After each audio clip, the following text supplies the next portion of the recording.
जय Malhar news चॅनलच्या सर्व प्रेक्षकांना सपना चौधरीचा नमस्कार। प्रखर संघर्षांती अखेर नंदुरबार नगरपरिषदेवर धनुष्यबाणाचा सर्जिकल स्ट्राईक, भाजपचा धुव्वा उडवत शिवसेनेच्या शिंदे गटाची एकहाती सत्ता आली।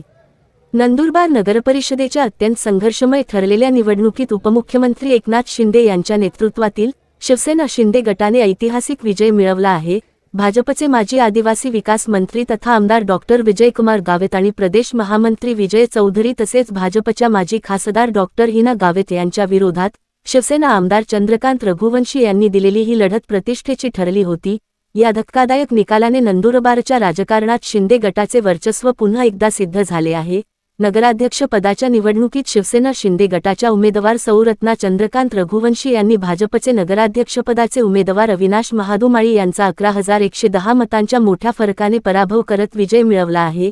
एकूणच नंदुरबार पालिकेतील 41 जागांसाठी शिवसेना शिंदे गटाने निर्विवाद बहुमत मिळवले असून शिवसेना शिंदे गटाने 29 जागा जिंकल्या असून भाजपला केवळ 8 जागांवर समाधान मानावे लागले, तर एम पक्षाला 4 जागेवर विजय मिळवण्यात यश आले आहे।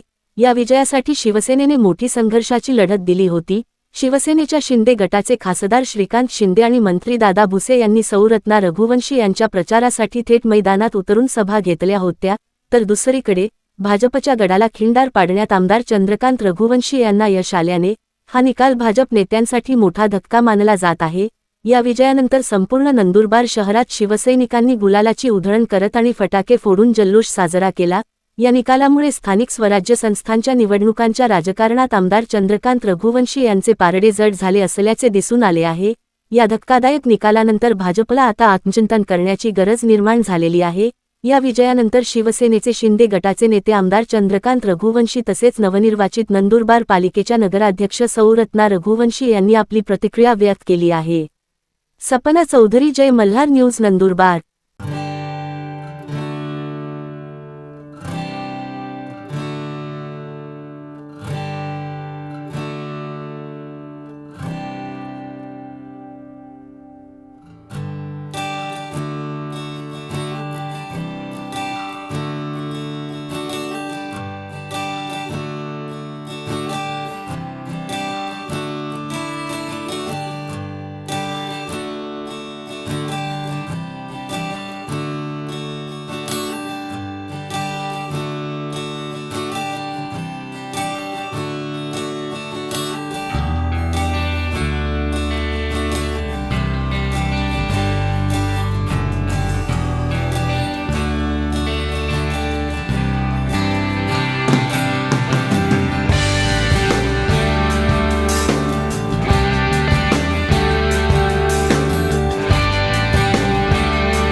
सर्वप्रथम तर मी माझ्या नंदुरबारकरच्या जनतेचे आभार मानते की त्यांनी जो विश्वास दाखवलाय भैयांवरती तो असा अखंड चालू राहील। मी यापूर्वी सांगितलंय की नंदुरबारकरची जनता नेहमीप्रमाणेच निकाल लावेल आणि तो निकाल अपेक्षित होता तोच लागलाय।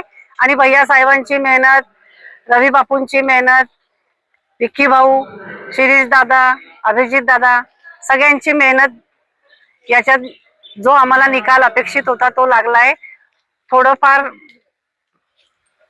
झालं 1-2 सीटांचं नुकसान, पण ठीक आहे. विकासाची वाटचाल तर ही थांबणार नाहीये. आजपर्यंत जो विकास झाला भैया साहेबांच्या नेतृत्वाखाली तो विकास हा अखंडितपणे चालू राहील.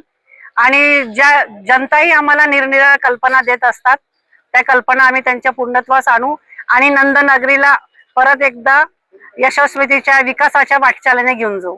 भाजपने ताकद लावली होती असं मी मानत नाही. एका गावित गटाने ताकद लावली होती. आतापर्यंत विधानसभेमध्ये याच्यामध्ये जे गावित परिवाराला मतं मिळायचे ते मोदीजींच्या आशीर्वादाने मिळत होते.